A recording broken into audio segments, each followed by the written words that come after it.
Yes, sir. Floatland, 5 years ago. Bro, I love these videos, man. I love these videos, bro. Floatland, new game. So it's like a video game. Yo, wait to the soothing sound of waves. Why is it Russian subtitles? Welcome to Floatland, where the possibilities are endless. Plants. Looking like a Minecraft. Wait, a Minecraft game tour is like Pokemon and you can camp? Wait. And there's romance options? Wait a minute, what game is this? What game is this?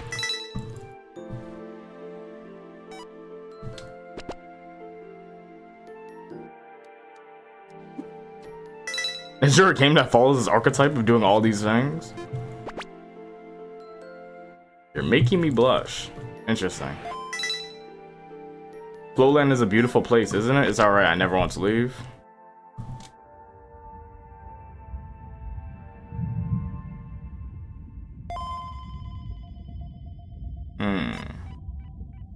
I never want to leave. Do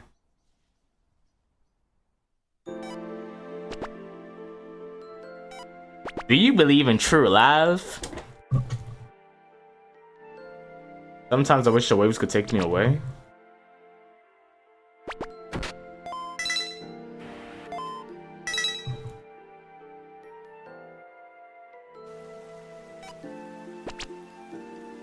This little song in the back is so soothing. Remind me of some like I'm getting some like Final Fantasy PS2 vibes.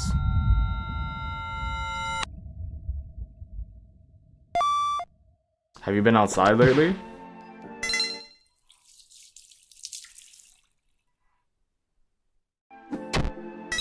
Your cooking level has increased? Why do I feel like they're gonna turn this creepy? They always give it like a darker meaning. No one knows how any of us gone. I don't know why we're here. I don't think there's anything beyond this island. It exists in a void. Wow. We're stuck here just repeating the same task over and over again. How do we break the cruel, uneating cycle? Wow. I love you. I love you too. True love achievement unlocked. All of your skills have reached. No. You reached your fullest potential here on Floatland. It's time to say goodbye. Oh, and the game is just done. And that's actually kind of sad. You know, I know those ones where you finish a game and you just sad now. You just sad now, bro.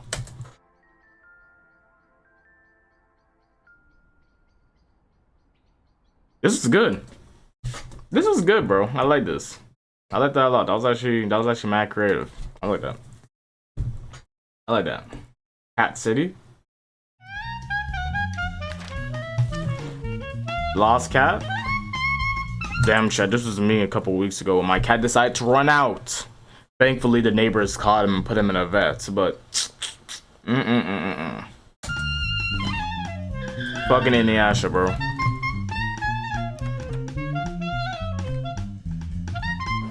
Wait a second. How am I gonna pay for this? Yep, he's sending his ass back.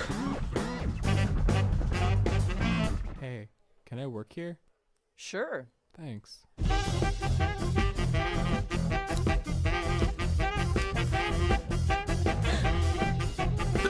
What? Hey. Hey. That song was gonna go in crazy. Hey, it's not my problem. I was about to take out my magic mic moves. Whoa.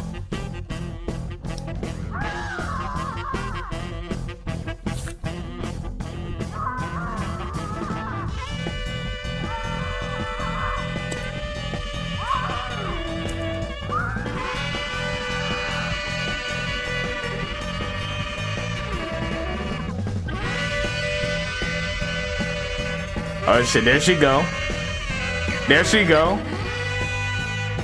W-mans. Yeah, he just trying to live on his own, get his own paper. Oh shit, he almost died. Yeah. Like, come on, bro.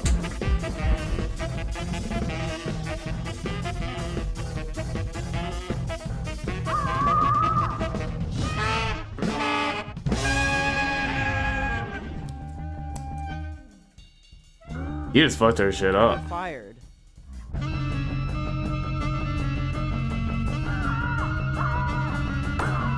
Yep. Ah, there you go.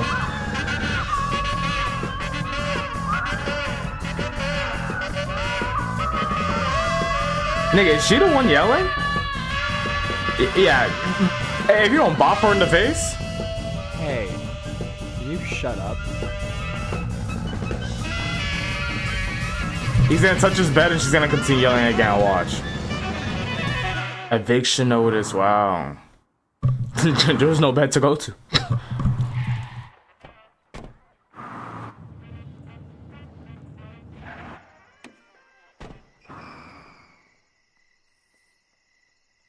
Yep, get your ass back home, bruh. It's a crazy life in the city.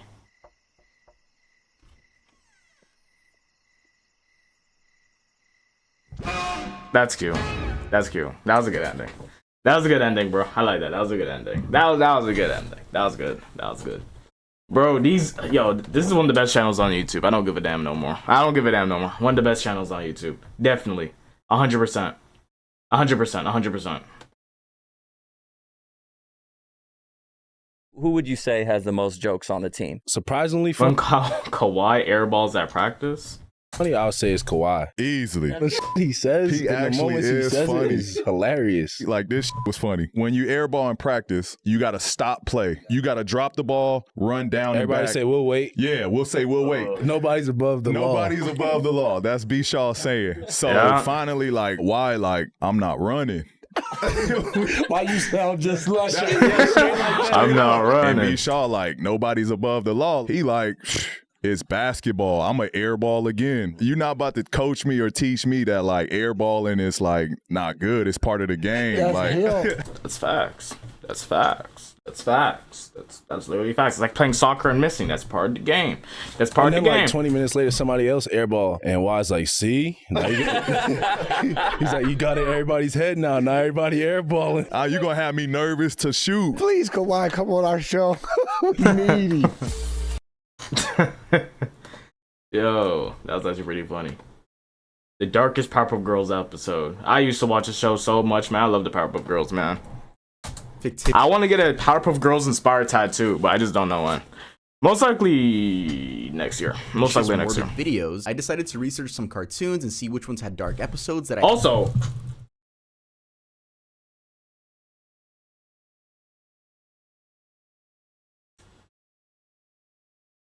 y'all see that old motherfucker just chilling in the back? What bro up to?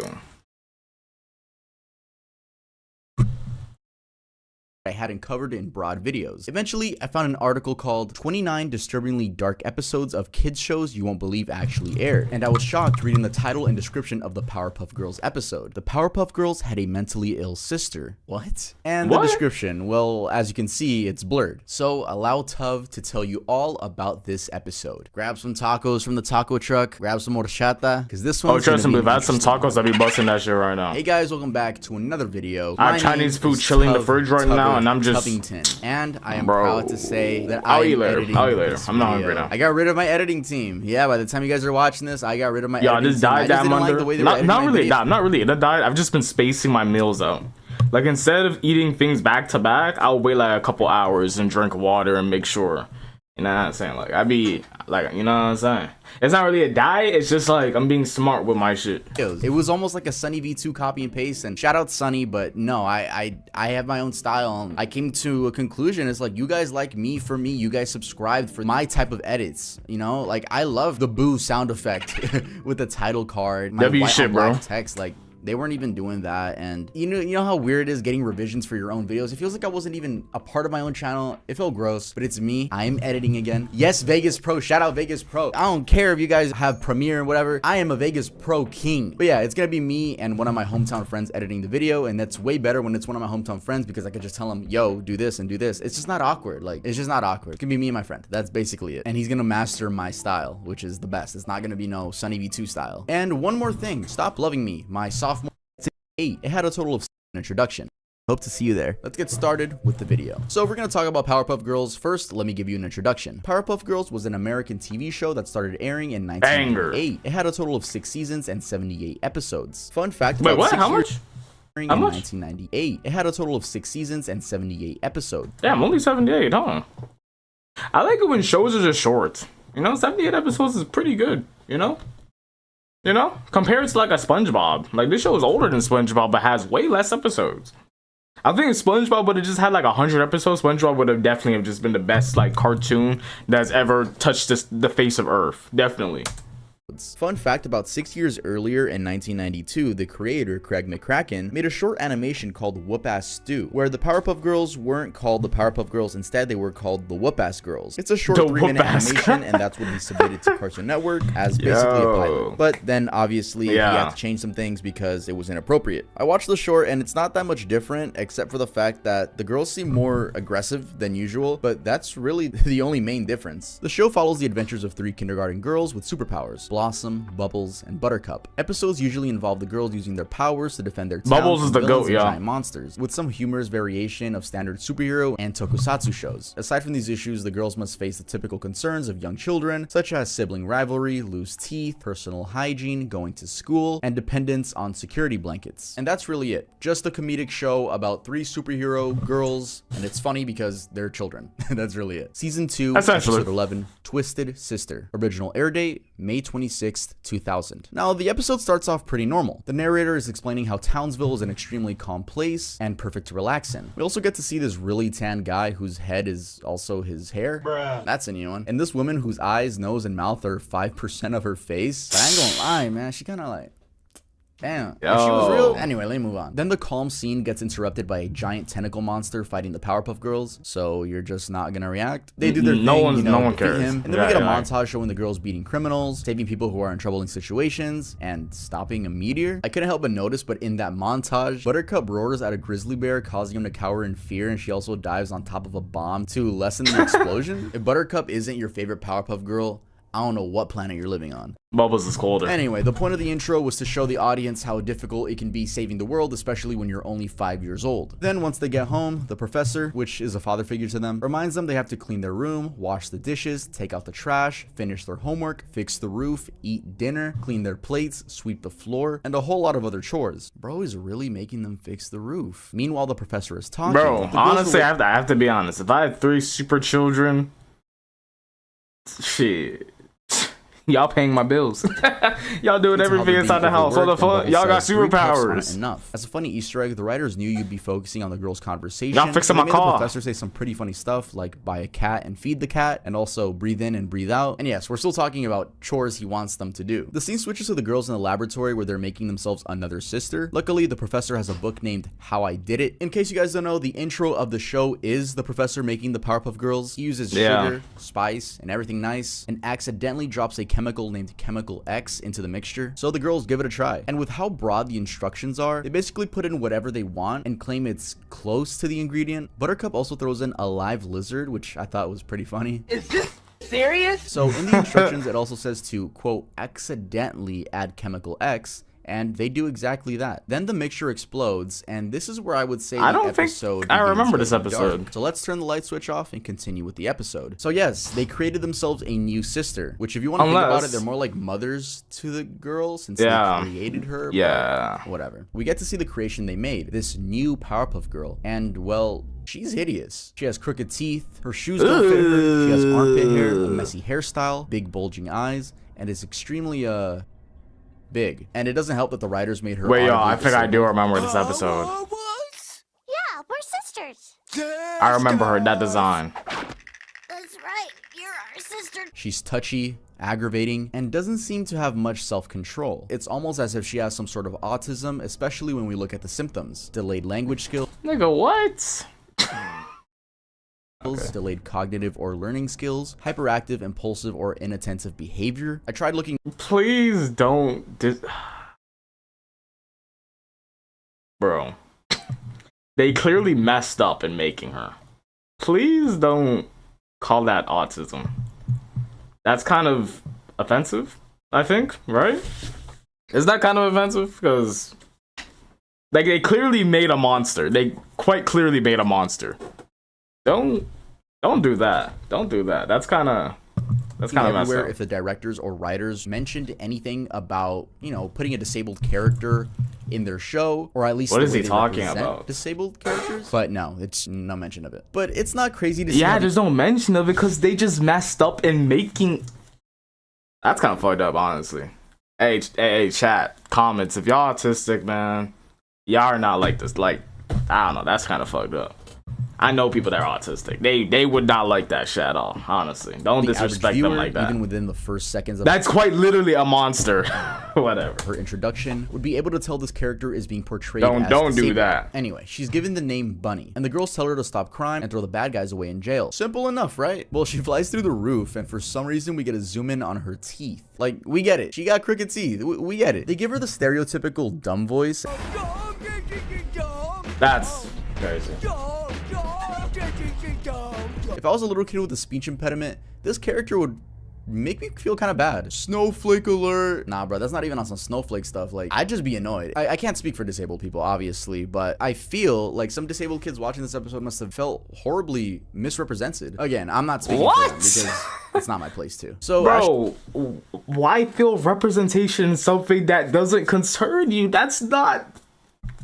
Where's the mathing? I don't know. Niggas gonna see a monster and they're like, oh my god, why am I being represented? No, bro, that's not what they're thinking at all. Niggas don't look at Frankenstein, they're like, damn, oh my god, I'm so offended. Like, whatever. she's flying, we get an ear reveal, and that's because she hears an alarm going off, aka crime going on. There's a robbery at a jewelry store, so Bunny swoops in and beats up the cops and throws them in jail instead. She thinks she's doing right, which I don't know, chat comments, if y'all find any familiarity in this character, I mean, I'm not gonna speak for y'all just like how you can't speak for y'all, but I don't know, I think it's kind of fucked up that he's putting y'all together like that. I don't know. That's kind of... which is why she has a smile on her face, and then we fade to a black screen. The three girls are on the living room couch, and the professor asks if there's any crime going on since they're still at home. They say sure there is, but they've got it, quote, under control. And that carpet looks like a puss. There's a breaking news segment on the TV that explains that one of the Powerpuff Girls has gone crazy and has been releasing criminals and imprisoning officers, causing Townsville to become overrun with crime again. The girls go out to look for Bunny and catch her beating up a cop. This is where they confront her, and once again, she thinks she's doing a good job. That's until the girls yell at her and tell her she's doing everything wrong and say, I guess you're not cut out to be a Powerpuff Girl after all. Bunny cries and flies away. So she was then born all the yesterday. criminals that were released gang up on the Powerpuff Girls, and they're outnumbered. I always Those are found children, it by funny the how way. these 5-year-olds fight grown men on a daily basis. We transition to Bunny at the edge of a cliff crying, and she hears the girls cry for her help, and she does just that. Pummels the bad guys like there's no tomorrow, and she screams, Bunny do good in celebration. But not for long until her body starts shaking. Rays of light shoot out of her, and the girl blows up. That's what I'm saying, y'all. They made her wrong. There's no sound to this scene. It's muted. It's quiet. It's like the one ambulance scene in mid-90s. A choice directors do to force you to really pay attention to what's going on. The girls wake up and a piece of Bunny's clothing falls in front of them. They're saddened and Bubbles says, she was good after all. We were the ones who were bad. The episode fades to black, but the narrator is thrown in crying. I'm guessing so the episode could end on a lighter note, and says the day was saved thanks to Bunny. Okay, let's talk about this roller coaster of a Powerpuff Girls episode. Do I think the writers wrote this to offend disabled people? No. Do I think they could have done a better job at representing disabled people? Yes. I mean, they could have ended the episode so much better if they just didn't kill her off at the end. She could have literally been a side character that helps along the adventures in some episodes, you know? Like, why you gotta kill her? According to IMDb, Bunny is one of 5 characters to die in the show. 1 of 5, bro. Wow. There are criminals in this show that didn't suffer a Wait, death the Rowdy Rough Boys died? What the fuck? like that. But Bunny did. I read a review by Fly Pow By, and even this person was surprised as to how dark the episode was. I'll be honest, when I rewatched this, I realized I forgot how heartbreaking the scene was. I knew it was sad, but I was taken aback at how sad it really was. So Bunny's body wobbles around and she explodes in complete silence. Silence is such a rarity in cartoons, and it has such an effect on this scene. It's a moment of silence for a fallen friend, both literally and figuratively. The Powerpuff Girls wake up from being knocked out and see all the criminals lying unconscious. They correctly guess that Bunny saved them, but only find a small fragment of her shirt floating down to the ground. They say that Bunny was just too unstable to live. Just a reminder, if this case wasn't sad enough, the last words they said to Bunny, besides their cries for help, was that she was not cut out to be a Powerpuff That's Girl. crazy. Yeah, pretty dark for a Powerpuff Girls episode. But I see how this could go over your head if you're just a kid watching the show. You don't really care. But even if you are a kid, what about the disabled kids watching this? Like, bro, that's how y'all represent us? You know, like... Okay, you gotta stop doing that. You gotta stop doing all that. You gotta stop doing all that. Yo, W Tub, Darkest Powerpuff Girls. Yeah, W video, man. You gotta stop. You gotta stop. Honestly, you gotta stop.